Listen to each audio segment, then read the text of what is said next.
صراط الذين أنعمت عليهم غير المغضوب عليهم ولا الضالين يا قاضي الحاجات اقض حوائج المؤمنين والمؤمنات يا شافع الأمراض اشف مرضانا المؤمنين والمؤمنات اللهم وفق جميع المؤمنين والمؤمنات بالاجتهاد والإخلاص وخلص قلوب المؤمنين والمؤمنات من البغض والحسد والنفاق اللهم اغفر ذنوب المؤمنين والمؤمنات باللطف والكرامات کریم رب جتنے دست دعا بلند ہیں سب کی دعاؤں کو قبول فرما عزاداروں کی عزاخانوں کی حفاظت فرما دشمنان کو نیست و نابود فرما حقیقی وارث امام زمانہ کے ظہور میں تعلیم فرما سارے مل کے بابا سے بلند صلوات پڑھو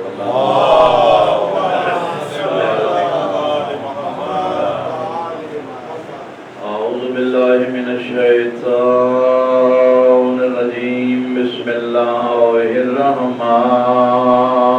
الرحمن الرحیم الحمدللہ رب العالمین والعاقبۃ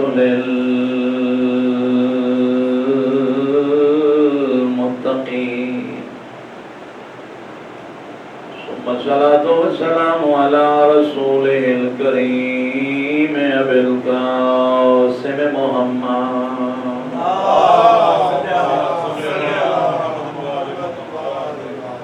وعلى ابن أمه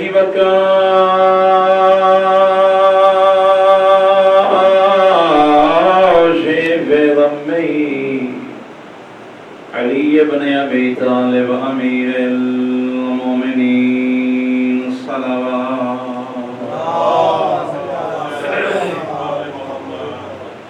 وعلى عترته الطيبين الطاهرين المعصومين الذين أذهب الله عنهم الرجس وطهرهم تطهيرا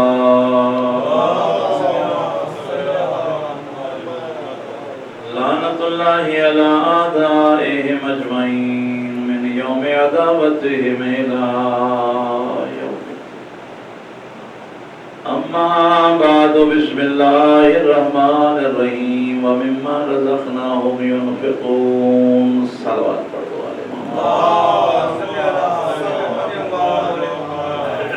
سالانہ مجلس اعزائے اور شہزادہ قیدی اکبر علیہ السلام سے منسوب ہے اللہ شہزادے کے صدقے میں بانیان کا اہتمام اور آپ کا چل آیا اپنی بارگاہ میں عبادت شمار فرمائے جو دعائیں رکھتے ہو اللہ اسے قبول فرمائے سورہ بقرہ کی ایک آیت جس میں پروردگار عالم فرما رہے مما رزقناہم ينفقون وہ جو ہم نے دیا ہے تمہیں رزق اس میں سے وہ خرچ کرتے ہیں یہ صفت ہے متقی کی جو متقی ہے اس کی صفات میں سے ایک صفت ہے کہ وہ ہم نے جو اسے رزق دیا ہے اس میں سے وہ خرچ کرتے ہیں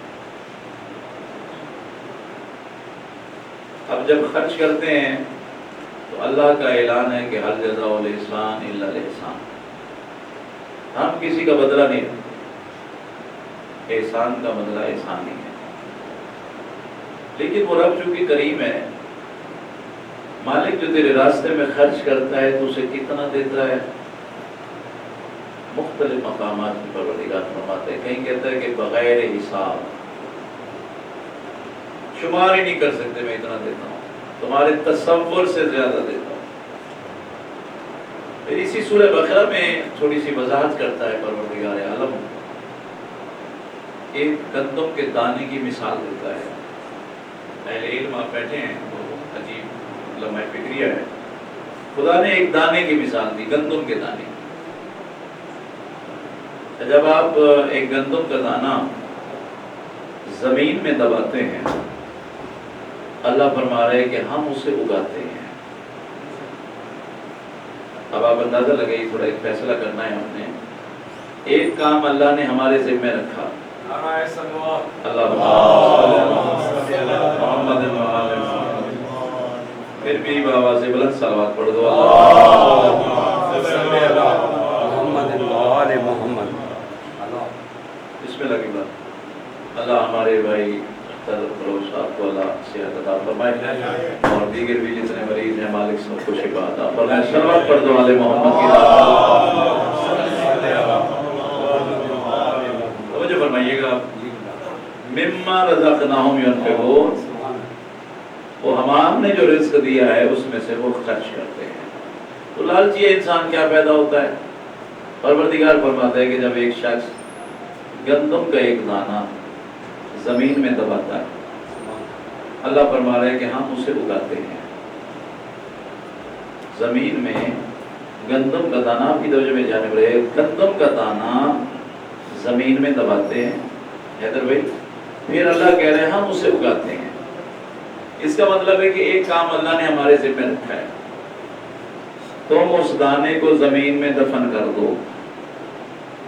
پھر خدا کہہ رہے ہیں اگلا کام میرا ہے، ہم اسے اگا دیتے ہیں اپنی قدرت سے. وہ اپنی قدرت سے اسے اگاتا ہے. لیکن اگر ہم یہ پہلا کام نہ کریں تو پھر خدا کچھ نہیں کرتا. یعنی ایک کام اللہ نے ہمارے ذمہ رکھا ہے کہ تم گندم کا دانہ زمین میں دباؤ گے، پھر خدا کہہ رہے ہیں ہم اپنی قدرت سے اسے اگائیں گے. کریم اللہ پھر کہا تم نے ایک دانہ دبایا تھا، ہم نے جب اسے اگایا تو اس کو 7 بالیاں بنا دیں گے اس کی، پھر ہر بالی پہ 100 دانہ دیں گے. فرمائیے گا ایک دانہ ہم نے دبایا زمین میں، خدا نے کہا ہم نے اسے اگایا، 7 بالیاں بنائیں، یہ اللہ کا کام. ہر بالی پہ 100 دانہ دینا اللہ کا کام. تو پتہ چلا کہ ہم اگر اس کے دیے ہوئے میں سے ایک دے دیں تو وہ 700 عطا کر دیتا ہے. ایک دے دیں وہ بھی اسی کا تھا. اسی لیے خدا کیا کہہ رہا ہے مما رزقناہم، وہ جو ہم نے دیا ہے اس میں سے وہ خرچ کرتے ہیں. اب خرچ کیسا کیا؟ دفن کر دیا. اہل علم جو بیٹھے عجیب لمحہ فکریہ ہے، شرط اللہ نے کیا رکھی؟ اسے زمین میں چھپا دو، اسے زمین میں دفن کر دو. تو بہت ساری چیزیں ہمیں یہاں خدا بتانا چاہتا ہے. اگر دکھاوا کرو گے تو پھر میں نہیں دوں گا، اگر ریاکاری ہوگی تو پھر میں نہیں دوں گا. اگر تم اسے چھپا دو گے تو پھر میں اس کو 700 دوں گا، ایک کے 700 دوں گا. لیکن شرط کیا ہے؟ اسے چھپا دو. دفن کرنا ہمارا کام تھا، اسے اگانا ظاہر کرنا اللہ کا کام تھا. اس کو میں اگر معاشرے میں لے آؤں، اگر ایک اچھا کام کر کے اسے دفن کر دو تو اللہ کہتے ہیں اسے میں بہت زیادہ عیاں کر دیتا ہوں.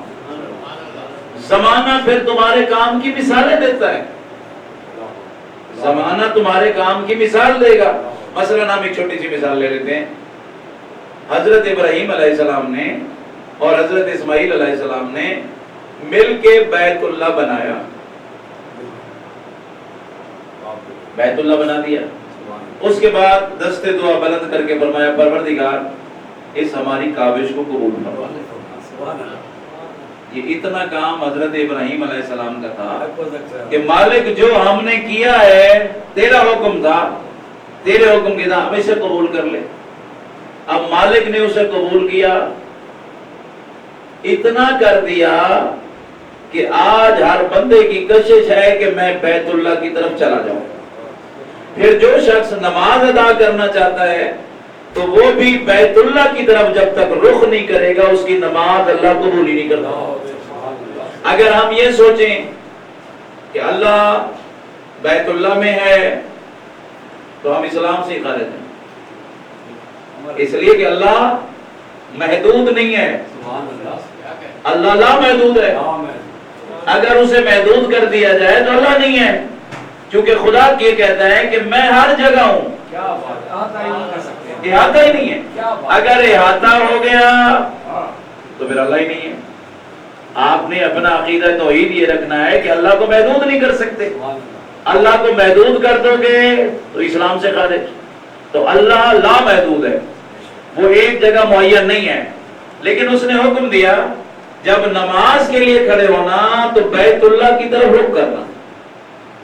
بیت اللہ کی طرف رخ کرو گے تو نماز قبول ہے. چلے بچوں کے لیے اور آسان کر دیتا ہوں. قبلہ حضرت موسیٰ علیہ السلام سے حکم دیا کہ جب تمہیں ہم سے بات کرنی ہو تو ایک درخت کے پاس آ جانا، ایک مخصوص درخت، اس کے پاس چلے آنا، وہاں تم بات کرنا اور ہم تمہیں جواب دیں گے. سوال کرنا، ہم تمہیں جواب دیں گے. کیا اللہ اسی ایک درخت کا خالق ہے؟ بھئی جتنے درخت ہیں اس کا خالق چل رہا ہے. تو موسیٰ علیہ السلام جہاں جس درخت کے پاس چلا جاتا وہی سوال کرتا. نہیں، خدا نے کہا اگر اس درخت کے علاوہ جاؤ گے تو مشرک ہو جاؤ گے. توجہ فرمائیے گا. اگر اس درخت کے علاوہ اپنی مرضی سے کسی درخت کے پاس چلے گئے، اپنی منشا کے مطابق کسی اور درخت کے پاس چلے گئے اور آپ نے کہا جی یہ خدا ہے، میں اس کو بلاؤں گا، یہ مجھے جواب دے گا، تو مشرک ہو جاؤ گے. لیکن جو درخت ہم نے کہا ہے اگر وہاں جا کے بات کرو گے ہم جواب بھی دیں گے اور تم کلیم اللہ کہلاؤ گے. صلوات پڑھ دو آل محمد.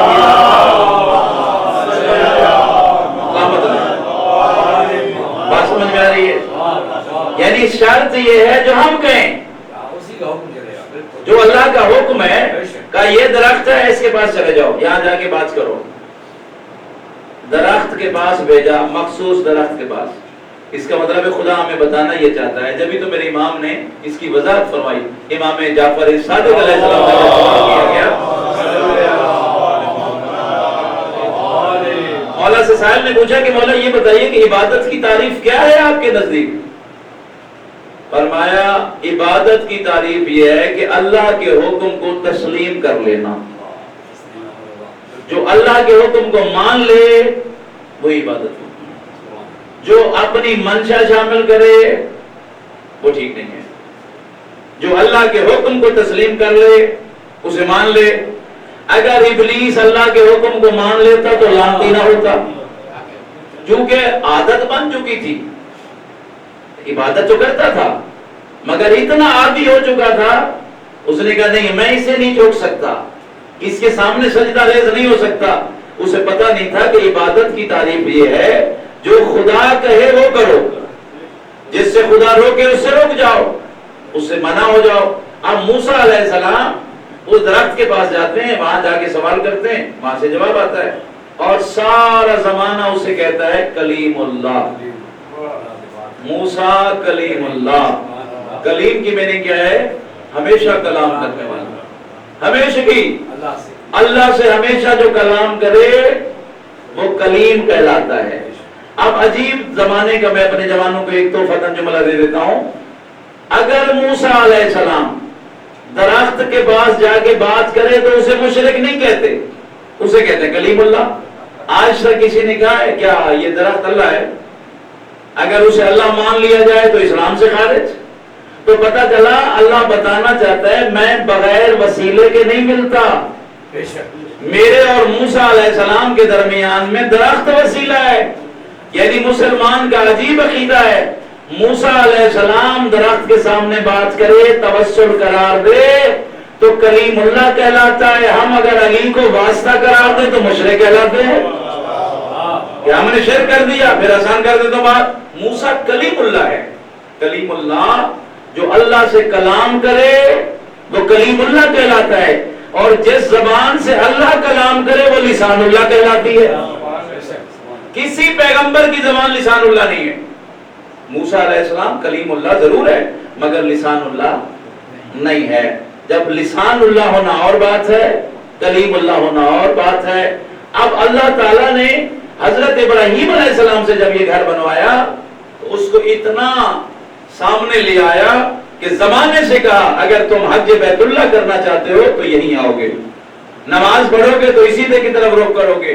لیکن عجیب لمحہ فکریہ ہے. بیت اللہ تو اللہ نے پہلے بنوایا تھا، اللہ نے کہا ہمارا گھر بنا دو، بنا دیا تھا، لیکن وہ خالی پڑا رہا، کوئی سجدہ وجدہ نہیں ہوتا تھا. جب کوئی سجدہ اس کی طرف ہوتا ہی نہیں تھا. کب سجدے کا حکم دیا؟ اس بات کو آسان کرنے کے لیے میں بہت بڑے مواد کو جو ہے نا 2 منٹ میں آپ کے حوالے کرنا چاہتا ہوں. جب حضرت آدم علیہ السلام کا مجسمہ بنا تو فوراً سجدے کا حکم نہیں دیا. اذا سویتہ، جب یہ بن جائے تو سجدہ نہیں ہے. اس وقت کیوں نہیں ہے؟ کہ اگر آدم کے مجسمہ کو سجدہ کروا دیتا تو بت پرستی جائز ہوتی. لوگ کہتے ہیں جب اللہ نے آدم کے بت کو سجدہ کروایا ہے تو لہذا ہم اسی لیے کرتے ہیں. کہا نہیں، اذا سویتہ، جب یہ بن جائے تو سجدہ نہیں. سجدہ کب کرتا ہے؟ نفخت فیہ بروحی، جیسے اس میں میری روح آئے تو پھر فوراً جھک جانا ہے.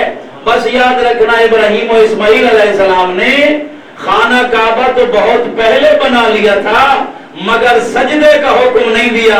سجدے کا حکم اس وقت دیا جب اللہ نے روح پھونکی. صلوات پڑھ دو آل محمد. جب روح اللہ آ گئے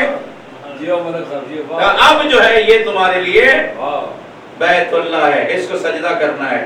اور وہاں ایک چھوٹا سا پتھر رکھ دیا ہے. عجیب ایک سوچ ہے، عجیب فکر ہے. حجر اسود، یہ حجر اسود جو رکھا ہے کونے پہ، جب آپ کا طواف شروع ہوتا ہے تو اسی جگہ سے شروع کرتے ہو اور وہیں آ کے اختتام کرتے ہو. لیکن اللہ بھی تو اللہ ہے، بے شک اس نے حجر اسود سے پہلے نشان حیدر رکھا ہے. میں نے بڑا سوچا کہ یہاں کیا ضرورت تھی، کہیں اور ہو جاتا. چار کونے تھے، کسی اور کونے پہ بھی ہو سکتا تھا، یا یہ پتھر کسی اور کونے پہ رکھتے تھے. نہیں، جیسے ہی یہ نشان ہے، نشان کے فوراً بعد حجر اسود. کیوں؟ کیا سبب ہے؟ دیکھیے آپ نماز پڑھتے ہیں، نماز کی ابتدا سے لے کر اختتام تک آپ کا رخ بقبلہ ہونا واجب ہے. اس سے پہلے اگر رخ بدل گیا، آپ کی نیت بدل گئی، ارادہ بدل گیا تو نماز باطل ہے. اختتام پہ، اختتام تک لے جانا ہے.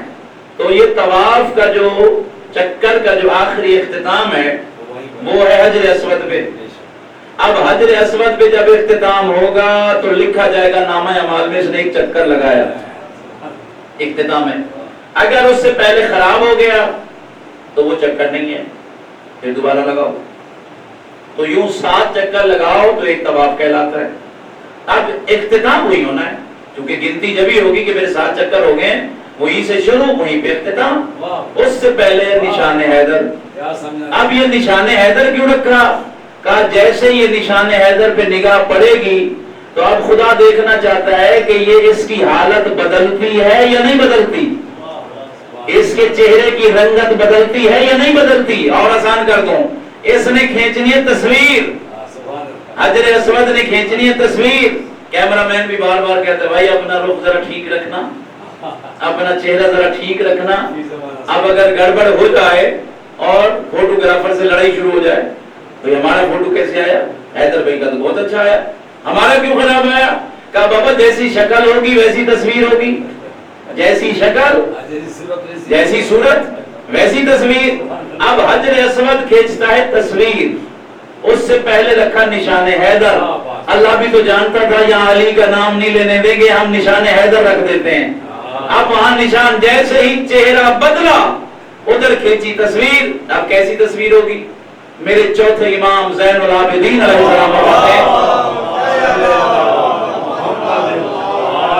مولانا طواف کعبہ ہو رہا ہے، ایک سائل دوڑتا ہوا آیا، کہا مولا بڑا رش ہے، بڑا رش ہے طواف کرنے والوں کا. میرے امام نے ایسے 2 انگلیاں اٹھائیں، کہا اب دیکھ ان کے درمیان میں. اب پریشان ہو گیا. کہا پریشانی کیسی؟ کہا عجیب عجیب شکلیں نظر آ رہی ہیں، انسان کم ہے جانور زیادہ ہے. انسان کم، اپنے عقائد درست کر لینا، انسان کم جانور زیادہ. کہا حیران کیوں ہو؟ کہا مولا پہلے دیکھ رہا تھا سارے انسان تھے، اب یہ نگاہ امامت سے دیکھا تو انسان تھوڑے جانور زیادہ. ماجرا سمجھ میں نہیں آیا. میرے امام نے فرمایا سائل یاد رکھ، طواف کرتے ہوئے جس دل میں علی بستا ہے وہی تو انسان نظرتا ہے. جہاں بغض ہوگا وہاں کفر ہے. صلوات بھیجیے آل محمد کی.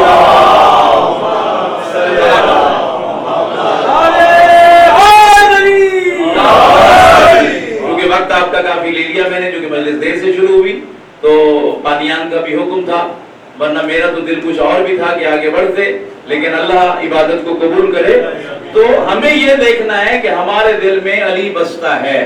میری تقریر کا آخری جملہ صاحب عجیب جملہ ہے جو میں ان کے نوجوانوں کے حوالے کر دوں آپ کے توسل سے، کہ آپ یہ دیکھیے کہ علی نام جو ہے یہ کرنٹ ہے، علی کا نام جو ہے نا، ہاں یہ کرنٹ ہے۔ جیسے بجلی کی تار میں اگر کرنٹ ہو، 440 واٹ ہے یہ، بجلی کی تار میں کرنٹ ہے، اگر یہی کرنٹ اے سی میں لگاؤ تو ٹھنڈ نکلتی ہے، فل پاور، ٹھنڈی آواز آئے گی، ٹھنڈی ہوا ہے نا۔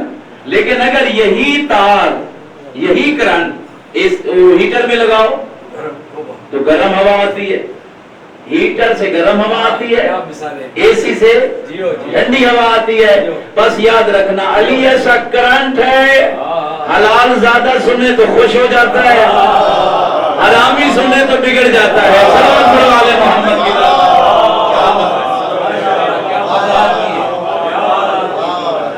پھر بھی صلوات پڑھ دو آل محمد کی طرف۔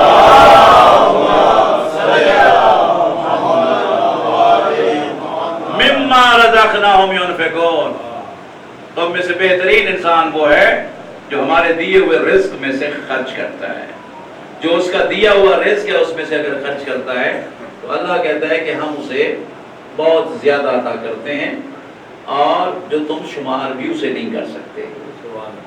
ہم جو آپ دیکھیے کہ عام طور پہ کسی بیٹے کا ولیمہ کریں، اگر 200 آدمی بلایا ہے تو 225-30 آدمی کا کھانا بنائیں گے، اس لیے کہ ہماری عزت کا مسئلہ ہے۔ اگر کھانا کم ہو گیا یہ عزیز و اقارب رشتہ دار شکایت کریں گے، ہم کہتے کھانا ہی صحیح سے نہیں ملا، تو آپ کھانا زیادہ بنوا لیتے۔ لیکن جس کھانے کی نسبت نیاز سے ہو جائے، مولا حسین سے ہو جائے، شہدائے کربلا سے ہو جائے، بنائی تھی 200 آدمی کی، آ گیا 300 آدمی، پرواہ نہیں ہے، پتہ ہی نہیں چلتا کہ نیاز کم کیسے ہو، کیونکہ اس میں جب نسبت ہو جاتی ہے تو برکت ہو جاتی ہے۔ جب نسبت ہو جائے، چونکہ ہمارا مذہب ہی نسبتی ہے، ہم خود نسبتی ہیں۔ اگر آپ پہ کوئی ظلم کرتا ہے، ستم کرتا ہے، تو صرف اس وجہ سے کرتا ہے کہ آپ کی نسبت شہدائے کربلا سے ہے۔ میری تقریر کے آخری جملے سنے، ختم ہوگی میری پڑھائی۔ آپ دیکھیے کہ کربلا کے بعد 2 نظریے ہیں صرف، تیسرا نہیں ہے، بالکل 2 نظریے ہیں۔ واضح ہو گیا امنیت کی منزل، ہاں، یا حسینی یا یزیدی، دو نظریے۔ دیکھیے پاکستان جو ہے 1947 میں بنا، آئین تبدیل ہوتا رہا، جو حکومت آئی اس نے اپنے مرضی کا بنا لیا، اب تک یہ ہو رہا ہے، ہاں ابھی تک بھی ہو رہا ہے۔ لیکن 1973 میں کسی حد تک یہ کہہ دیا کہ بھائی پہلے والا جو بھی تھا اب 1973 کے آئین پہ قائم رہنا ہے۔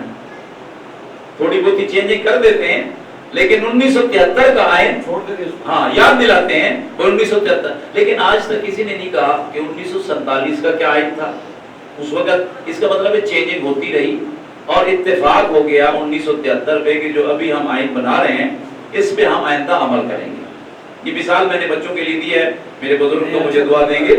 اب آپ اندازہ لگائیے کہ قانون تو بنتا رہا، پتہ نہیں کتنے مذاہب ہوں گے، کتنے لوگوں کے ماننے والے ہوں گے، وقت گزرتا رہا۔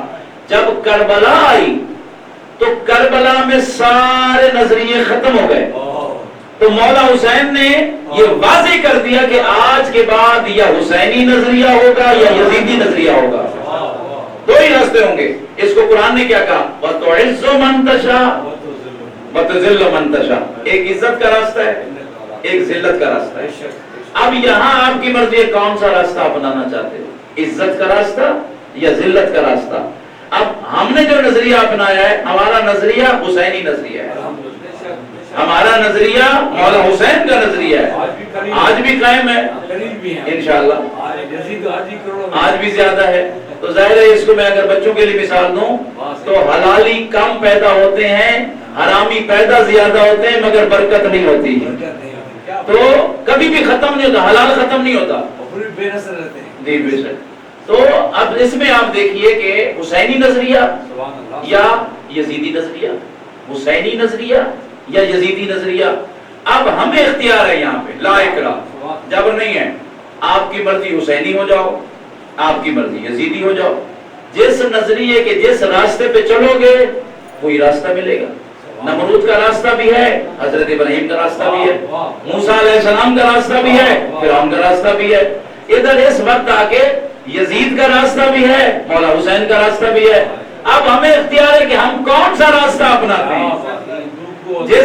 بالکل جس راستے پہ ہم چل رہے ہوں تو سامنے والے کو پوچھنا نہ پڑے، اسے آپ کا انداز دیکھ کر یقین ہو جائے کہ یہ حسینی راستہ ہے، یہ یزیدی راستہ ہے، یہ حسینی راستہ ہے۔ اب آپ کی کتنی شناخت مولا حسین نے کر دی، کہا جس مٹی پہ ہم آ جائیں، وہ مٹی عام مٹی نہیں رہتی، وہ خاک شفا ہے، خاک شفا۔ اگر کراچی سے آپ اندورے سے جائیں تو تقریباً جو ہے وہاں پہ مٹی کہتے ہی نہیں ہیں، وہ کہتے ہیں خاک شفا لے آؤ، کیونکہ ہے ہی خاک شفا۔ آپ میں سے کچھ آپ جو سائنس پڑھے ہوئے ہیں اور ظاہر مجھ سے زیادہ علم رکھتے ہیں، آپ اندازہ لگائیں مٹی سے نقصان ہوتا ہے، مٹی کھانا شرعاً بھی حرام ہے، لیکن یہ کیسی مٹی ہے جس کی نسبت حسین سے ہو جائے وہ نقصان نہیں دیتی، بلکہ اگر مرض ہو تو اسے ختم کر دیتی ہے، شفا عطا کرتی ہے، شفا ہے۔ کیونکہ اس مٹی پہ حسین علیہ السلام کا بہت بڑا خرچہ ہوا ہے، بہت خرچ ہوا ہے۔ کتنا بڑا خرچ ہوا؟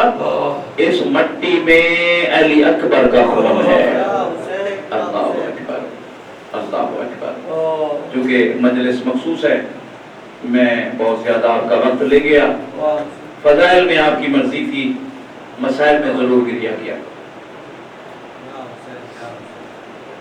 کیونکہ ایک بی بی جو شام سے چل کے آتی ہے وہ میرے فضائل سننے نہیں آتی،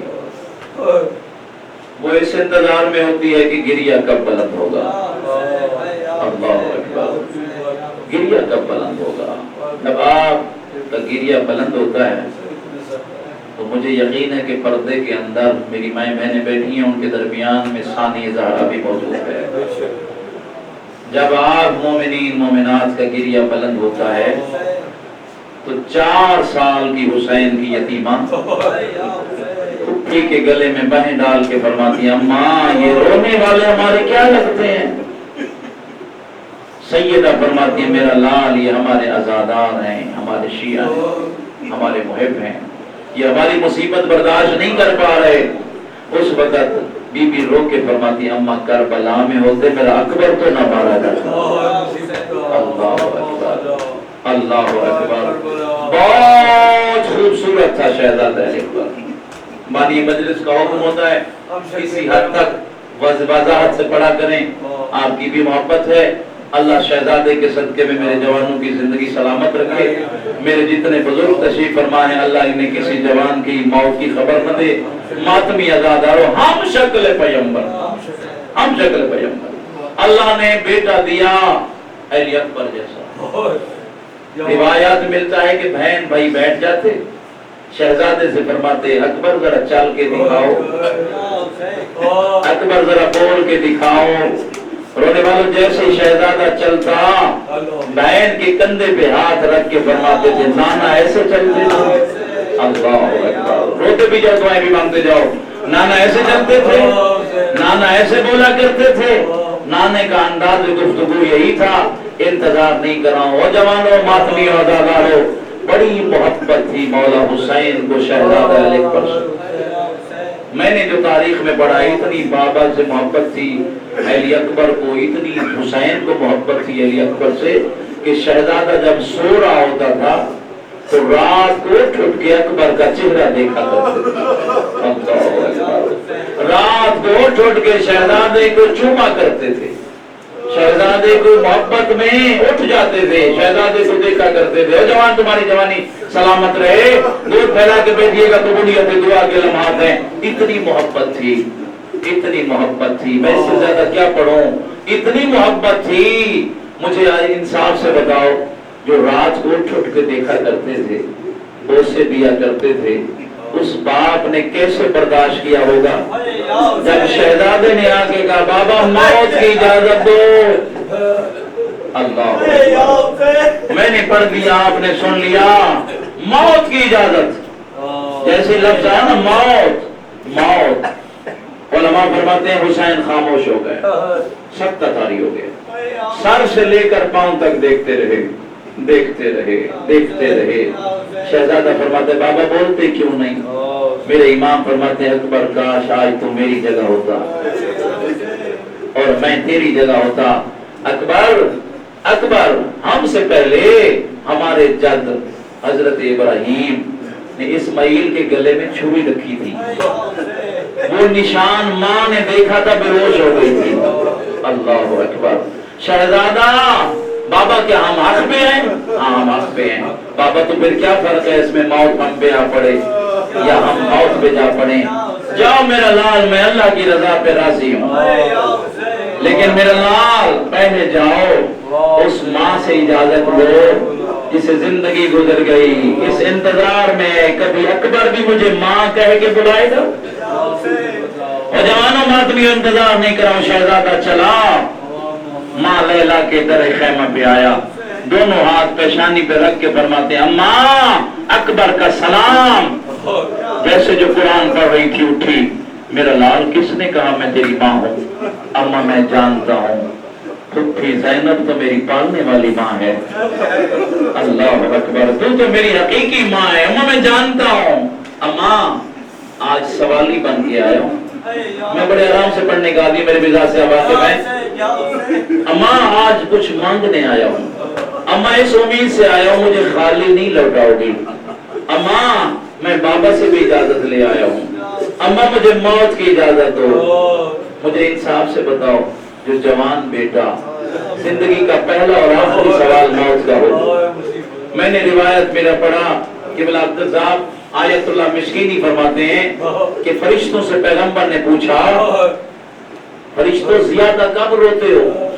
ان مقامات میں سے ایک مقام یہ ہے کہ جب کسی کا جوان مر جائے۔ اللہ اکبر۔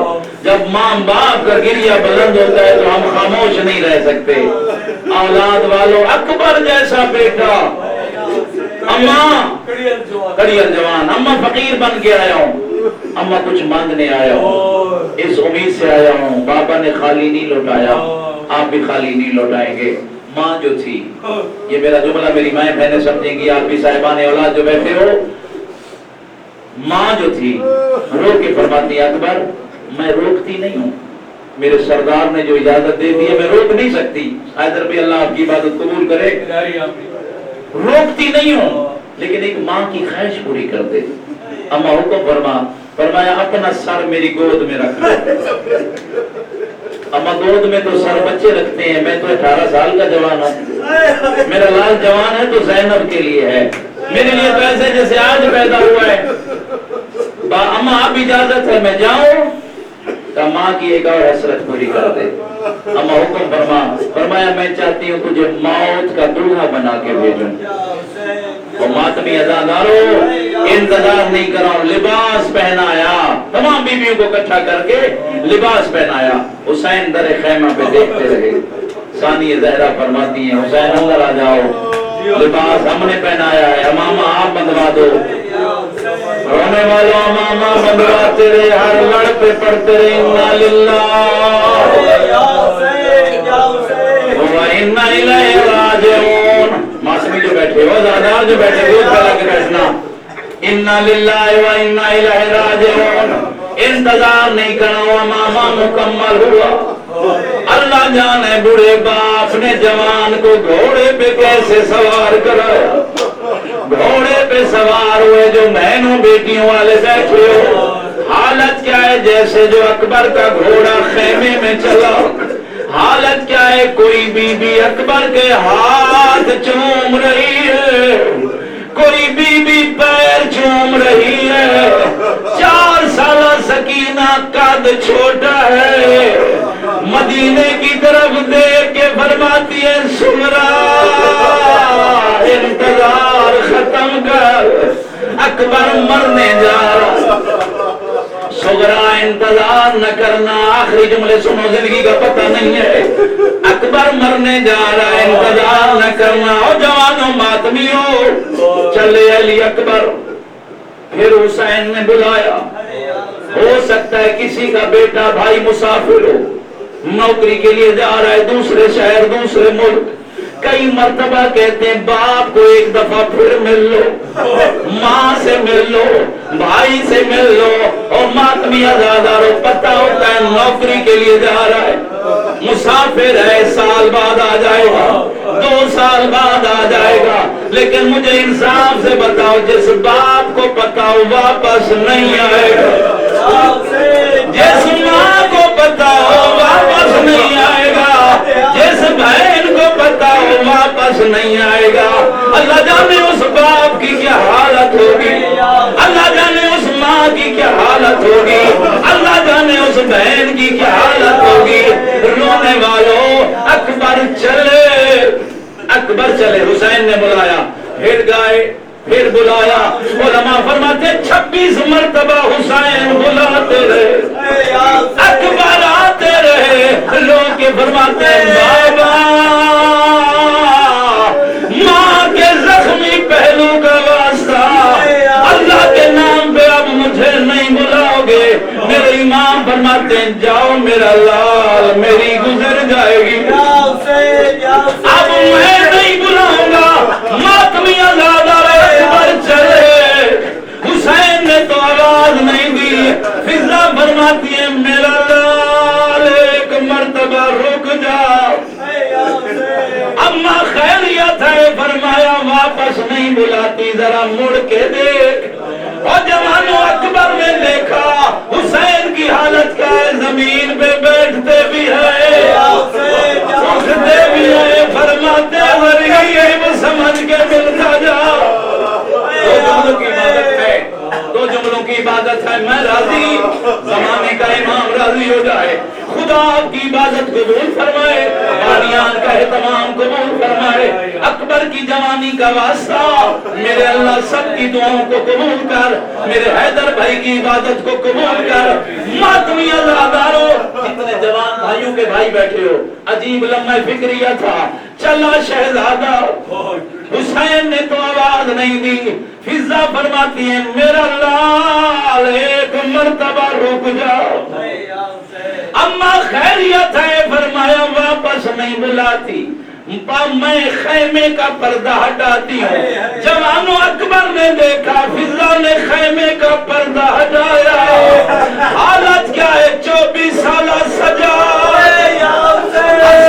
کے سارے اٹھے، فرماتے ہیں بیمار سمجھ کے مل گیا، آپ نے کربلا میں مر جانا ہے، میں نے شاید آخری جملہ سن لو، زیارت آئے گی زیارت کرو گے، لیکن میں سمجھتا ہوں بڑی عبادت ہو جائے گی، آخری جملہ سنو، اس کی زیارت آئے گی جب اس نے جاتے ہوئے کہا بابا میرا آخری سلام، میرے لیے پڑھنا آسان، آپ کے لیے سننا آسان، ارباب مقاتل لکھتے ہیں حسین کی حالت کیا ہے، پتر برلاش پسر زانو بدانو، چل نہیں سکتے تھے، کونیوں کے بل چلنا شروع کیا، آخری جملہ ہے میرا، پھر زیارت کرنا دعائیں مانگنا ماتمی ازادارو، حسین بڑی مشکل سے اکبر کے قریب آئے، فرمایا اکبر لال بابا کا سلام، ہمیشہ اکبر کی عادت تھی دونوں ہاتھ اٹھایا کرتے تھے، آج حالت کیا ہے ایک ہاتھ سینے پہ، ایک ہاتھ سینے پہ ایک ہاتھ پیشانی پہ، بابا میرا بھی سلام، اکبر بابا سے ناراض ہو، نہیں بابا میری مجبوری ہے، میرے سینے میں پھل برچھی گئے،